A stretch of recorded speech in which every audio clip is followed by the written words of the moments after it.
Relations between Ankara and Moscow have been sour ever since Turkey shot down a Russian fighter jet last month for violating its airspace. And this week was hardly any better. The two disagreed over Turkish soldiers stationed in Iraq, and then the week closed out with an incident in the Aegean involving the Russian Navy and a Turkish fishing vessel. The week began with the government in Iraq calling for Turkey to withdraw its troops in the town of Bashika and Mosul. They've been stationed there for nearly a year, and Russia wants them out too. The Iraqi Prime Minister Haydar al-Abadi called NATO's Secretary General Jens Stoltenberg. He demanded that the Turkish soldiers retreat, called their presence a violation of Iraqi sovereignty. In response, the Turkish Prime Minister Ahmet Davutoğlu said that Ankara had no intention of harming Iraq's territorial integrity. Davutoğlu said the Turkish military camp is there to train Kurdish Peshmergas fighting against Daesh. Bu eğitim faaliyeti Musul Valiliğin talebi ve Irak Savunma Bakanlığı'nın koordinasyonuyla başlatılmıştı. The leader of the Kurdistan Regional Government of Iraq, Masoud Barzani, also confirmed that the Turkish forces were in Iraq because of a deal between Turkey and Iraq. A day after his statement, Barzani made an official visit to Turkey's capital, Ankara. Local press reported that the timing was important as tensions continued to rise between Barzani, Turkey, and Baghdad. Barzani had a meeting with Turkish President Recep Tayyip Erdogan. The meeting lasted for more than an hour behind closed doors. Erdogan then announced that despite the Iraqi government's calls, the Turkish soldiers will stay in Mosul to train their Iraqi counterparts to fight against Daesh. Askerimizi geri çekmek gibi böyle bir şey söz konusu olamaz.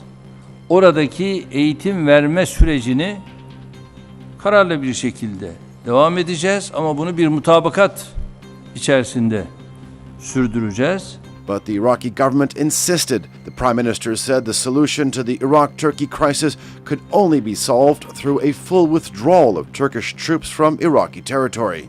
Iraq then took its appeal to the United Nations Security Council, demanding that Turkey withdraw its soldiers. Russia endorsed Baghdad's decision. The Turkish president criticized Baghdad's actions and said it wasn't an honest one.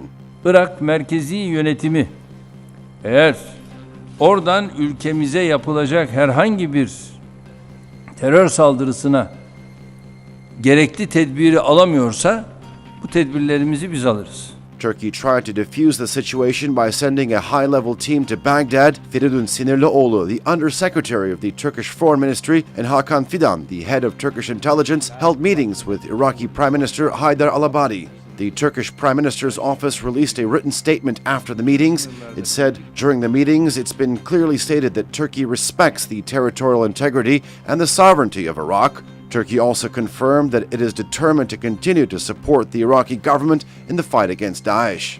And the week ended the way it started, with another crisis with Russia. On Sunday, Moscow said its destroyer fired warning shots at a Turkish fishing boat in the Aegean Sea. The Russian Defense Ministry says the aim was to prevent a collision. But the owner of the Turkish vessel denies the Russian version of what happened. He says the two vessels were far apart and he thought the ship belonged to NATO. He says he never heard the warning shots. Following the incident, Russia summoned Turkey's military attaché in Moscow. The Turkish Foreign Minister Mevlut Çavuşoğlu responded by saying, "We are always saying we are not in favor of tension. We are in favor of overcoming tension through dialogue." But clearly, more dialogue is still needed, because right now, things remain quite tense.